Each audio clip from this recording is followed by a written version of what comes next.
जय श्री राधे। स्वागत है आप सभी का एक बार फिर से हमारे चैनल पर। दोस्तों, आज की इस वीडियो में हम आपको वेदों पर आधारित स्टोरी सुनाने जा रहे हैं। आजकल की दुनिया में सारे मानव सुंदरता के पीछे भागते हैं, पर मनुष्य यह बात नहीं समझ पाता कि इस सुंदरता के पीछे न जाने कितने अवगुण छुपे हुए हैं। दोस्तों, आजकल के पुरुष किसी सुंदर स्त्री को देखकर उनके मन में गलत विचारों की उत्पत्ति होने लगती है। यह गंदी सोच से आप दुनिया से पीछे रह जाते हो। आपको सुंदरता के पीछे न पड़कर किसी इंसान के गुणों को देखना चाहिए। आइए समझते हैं इस पौराणिक कथा के माध्यम से। प्राचीन काल में मगध राज्य में एक राजा हुआ करते थे। उनके एक संतान थी। राजा का पुत्र धीरे धीरे सयाना हुआ, वह विवाह के योग्य हुआ। बहुत सारे राज्यों के राजकुमारियों के साथ विवाह करने के लिए उस राजा के पास रिश्ते आने लगे। राजा तो अपने बेटे का विवाह करना चाह रहे थे, पर उस राजकुमार के कोई भी कन्या पसंद न आई।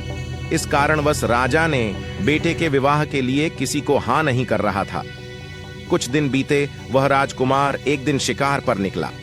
राजकुमार शिकार पर मस्त था, तभी जोर से एक हिरण निकला। राजकुमार शिकार करने के लिए उस हिरण के पीछे पीछे चल पड़ा। तभी राजकुमार ने हिरण पर प्रहार किया। हिरण घायल होकर गिर पड़ा।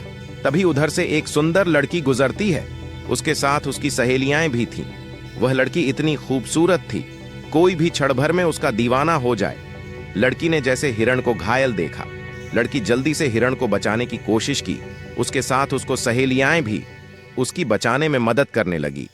तभी किए हुए शिकार को दिखने के लिए राजकुमार वहां आ गया। जैसे उसने लड़की को देखा, उसकी खूबसूरती में मदमस्त हो गया। राजकुमार उसी को देखता रह गया। तभी वह लड़की राजकुमार को क्रोध भरी नजरों से देखती है। तभी राजकुमार बिना कुछ बोले वहां से अपने महल में लौट आता है। वह सब घटना होने के बाद राजकुमार अपने पिता के पास आता है और बोलता है कि पिताजी, मुझे एक लड़की पसंद आई है। अब मैं उससे विवाह करना चाहता हूँ। मैं उसी से विवाह करूंगा। राजा जल्दी से उस लड़की का पता लगवाता है और विवाह करने के लिए लड़की के पिता को महल में बुलाता है। उसका पिता बहुत गरीब था। वह डर जाता है कि किस लिए हमें वहां बुलाया गया है। फिर डरते डरते लड़की का पिता राजा के पास जाता है तो राजा बताते हैं कि राजकुमार तुम्हारी लड़की से विवाह करना चाहता है।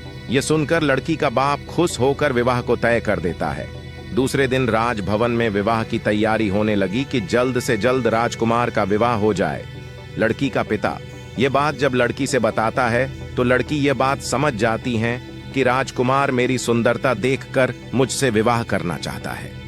जब राजकुमार को शिकार करते देखा, तब से वह लड़की राजकुमार से नफरत करने लगी थी।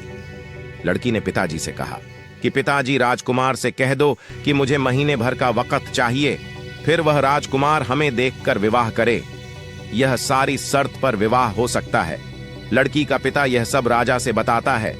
राजा ने शर्त स्वीकार कर लिया।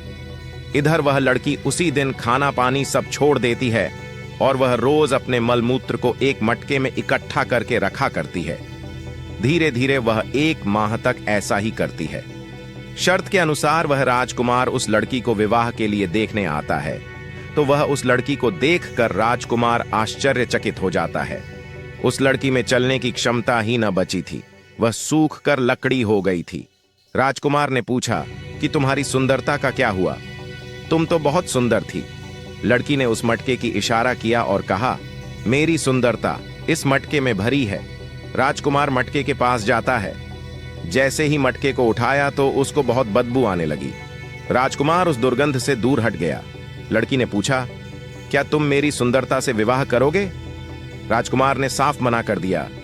राजकुमार की आंखें खुल गईं। वो वहां से चला आया। इस कहानी से हमें यह प्रेरणा मिलती है कि किसी के सुंदरता के पीछे मत भागो। इंसान शरीर से नहीं, मन से सुंदर होना चाहिए। आपको शरीर की सुंदरता के पीछे नहीं, बल्कि मन की सुंदरता के पीछे भागना चाहिए, जो आपको सफलता की ऊंचाइयों तक पहुंचा सके। अगर कोई व्यक्ति शरीर से सुंदर है परंतु वह आपको न समझे तो आपका जीवन नर्क से भी खराब हो सकता है। तो आपको उतना ही मिलेगा जितना ईश्वर देना चाहता, तो उसी के साथ खुश रहो जो आपको समझ सके, आपका साथ दे सके। आशा करते हैं कहानी से आपको कुछ शिक्षा मिली होगी। ये कहानी आपको कैसी लगी कमेंट में हमें जरूर बताइए। ऐसी ही और वीडियो देखने के लिए हमारे चैनल को सब्सक्राइब करें। आज के लिए बस इतना ही, मिलते हैं किसी नए वीडियो में, तब तक के लिए जय श्री राम।